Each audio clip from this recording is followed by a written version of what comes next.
we took to the streets in Moroto and asked people, if women should be the breadwinners of the family on our Fas Fasi soapbox.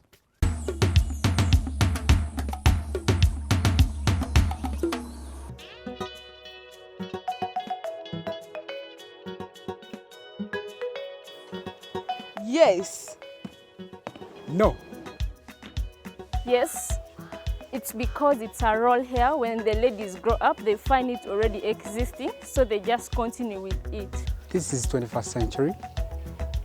Everyone should contribute and have a contributive effort to contribute towards the family. The sole breadwinner is the woman. She builds, she cooks, she does almost everything. Most of women in Moroto are just illiterate. Secondly, they're financially innocent. Here it's the ladies. It's us, the ladies, who are the breadwinners.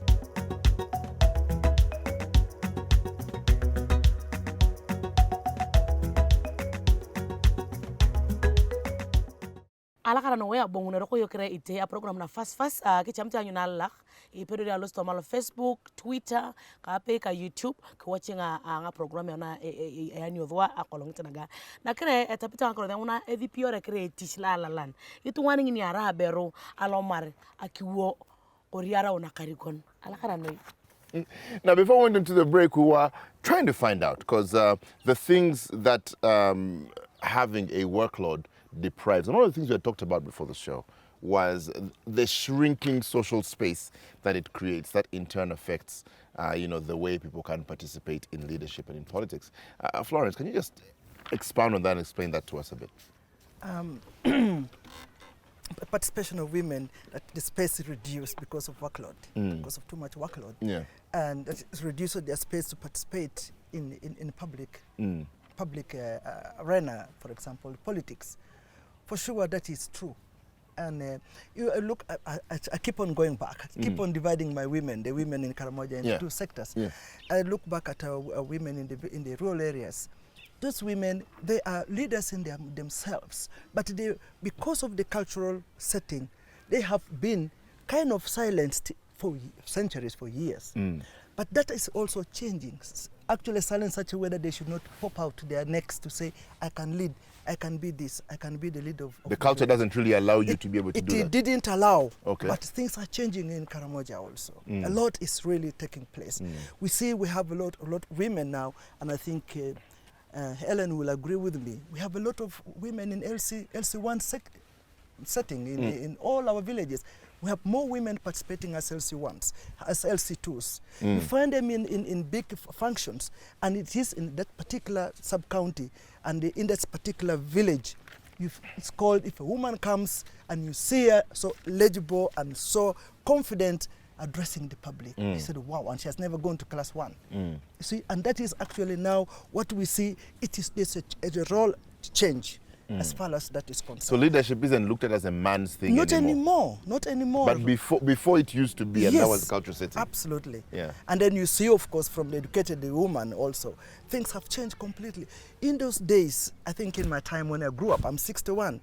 In my time when I grew up, there were very few women who were actually participating in politics. Very, very few, because we were afraid. Women were afraid to venture into that arena. But now, you see our Helen here, and so many of them who are now actually in politics. Florence, there is an issue whereby you find that the fellow elites, like let me say for instance, KI, she's a female councillor. If I come tomorrow and say I'm contesting for LC1 seat, you find it's a fellow woman who goes beyond and says, why should you vote Fiona? Why? So we have those things down in the ground. Do you agree, or if someone is disagreeing with me, please, I allow you to come in. I find really pity. Sorry, I find really pity if that's what it is. If a fellow woman gets up and says, don't vote her, then there is something very wrong in her. She wants to own to be the only one known to be a leader in the community, which is really pity. I also want to agree somehow. In the villages, if a woman stood up and says, I want to be the LC1 or even compete with a man, other women support. They will always say, so and so has decided to go. But I think it happens more in town. For example, the example you have just made it, if someone wants to compete with Ellen, in a town it becomes a problem. Yeah. But in villages, other women Back up. they just back up and they are happy. And I just like to talk a bit about the work-life balance, because the expectation culturally is that the woman will take care of the home. But things have changed and men have allowed their women to work and to contest. Is there still an expectation that even if you have gone and you have become an MP, a councillor, a CEO, that you still must perform all the roles that are expected of you at home and then do your other official roles? I think just from where you stop, because we are realizing aspects of women empowerment. Yeah. It is something that I would really love to say that it has made the men down back at home there understand that equality, you a man and this woman that you're trying to block from pursuing what she's supposed to do or to exercise the skill or knowledge or talent that she has to, it's actually normal. So there is that balance. Yet before there was that imbalance, like how Florence was explaining. So I think it is moving towards seeing successes being achieved by both. Because when you look at, like looking back at home there are also other activities that have made these men now realize that they also have to provide. Not only thinking backwards, like how they used to say that only it is a woman. Like I mentioned earlier on, there are a lot of small handcraft work that the men back at home there are doing. Let me talk on behalf of... things that used to be considered women's work. The illiterate ones now who are home there. Yeah. They go get the wood, make maybe a mingling stick or these sitting stools you've seen yesterday if you're moving within the town. Yes. You've seen, and it is men. So in these small kind of activities, they have been able also to buy a book for a child who is school going, to buy a pen or pencil, to buy sugar, salt, something of the kind, a matchbox, which they were only looking at that it's only the women. So there is resource sharing now. What a woman brings, also what a man has got, they are able to share. And so there is understanding in between, unlike before. Joseph, would you still expect your wife to still make sure that, you know, you had food, you had all these things, despite of her doing other things? Or would you pitch in? Would you pitch in and carry the children and take care of them and make her work easier for her to run? And would other men in the community do that? Yeah, looking at the changing trends, let me say changing trends. Men are now looking at women as equal partners to further, to progress. Because at the end of the day, we are looking at what shall we put at the table for our children, for the society. If we looked at a woman as someone who can complete all tasks, then we'll lag behind.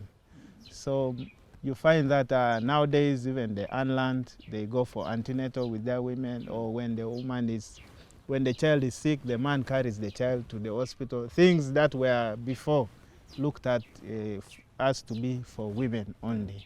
Yeah, at least there is now a work balance where the woman is held up in a council meeting, the man takes over responsibilities at home, or where a woman goes for work, a man does that. But there are extreme cases. Joseph, I think that one goes for men who went to school. Because why I'm saying this is I tried to carry out some survey in the hospital.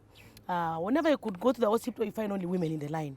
And when they ask where are your men, they say, you go. If you are negative, I'm also negative. If you are positive, I'm also positive. So why do you men want to rely on the results of women? Yeah. So I mean, is it only for educated women this sort of advancement in educated men? Sorry, the advancement in thinking, or even men in the village, is it changing for them also? Yeah, there is some change, although we don't say largely, but there is some change. And then also, when a man refuses to go for antenatal, it may be because the woman is not trying to bring out issues very well. Yeah, or the woman is not clear in the way she is. She is. Yeah, but men have accepted to go because of the sensitization. Yeah. Empowerment. Well, unfortunately, we have to cut that there. And of course, I mean, it's nice to realize that things are starting to change in Karamoja and hopefully around the country, because we realize that if women are overloaded with work, then their access to education reduces, then their access to paid income, which we need for elections, and of course their access to social spaces does reduce too. And next week we shall be discussing actual solutions on how we can go forward, with these things, what our communities can do, what our teachers, our lawyers and legislators can do for this. But for now we have to say goodbye. Arayo David. Arayo Fiona. And see you next week. Bye-bye.